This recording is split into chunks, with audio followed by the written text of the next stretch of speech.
Anh nhớ những ngày mà mình còn bên cạnh nhau, thật đẹp biết mấy khoảnh khắc yêu thương này.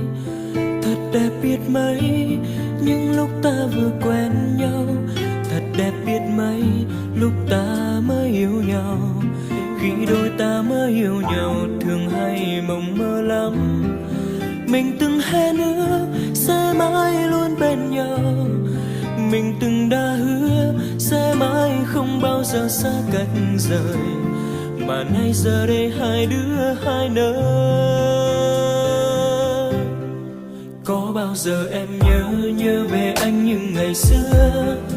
Có bao giờ em nghĩ về anh bây giờ? Có bao giờ em thấy thật tiếc cho tình yêu của đôi mình? Và khi em gặp người mới chắc gì đã hơn ai. Có bao giờ em nghĩ không ai hiểu em bằng anh?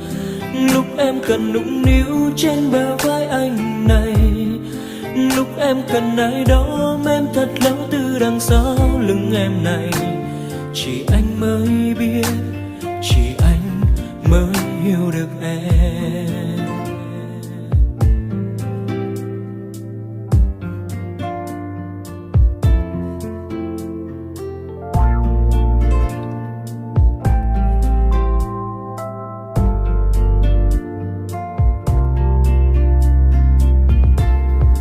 Anh nhớ những ngày mà mình còn bên cạnh nhau. Thật đẹp biết mấy khoảnh khắc yêu thương này. Thật đẹp biết mấy những lúc ta vừa quen nhau. Thật đẹp biết mấy lúc ta mới yêu nhau. Khi đôi ta mới yêu nhau thường hay mộng mơ lắm. Mình từng hẹn ước sẽ mãi luôn bên nhau. Mình từng đã hứa sẽ mãi không bao giờ xa cách rời. Mà nay giờ đây hai đứa hai nơi. Có bao giờ em nhớ về anh những ngày xưa? Có bao giờ em nghĩ về anh bây giờ? Có bao giờ em thấy thật tiếc cho tình yêu của đôi mình? Và khi em gặp người mới chắc gì đã hơn ai. Có bao giờ em nghĩ không ai hiểu em bằng ai? Lúc em cần nũng níu trên bờ vai anh này. Lúc em cần ai đó em thật lâu từ đằng sau lưng em này. Chỉ anh mới biết, chỉ anh mới hiểu được em.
Chỉ anh yêu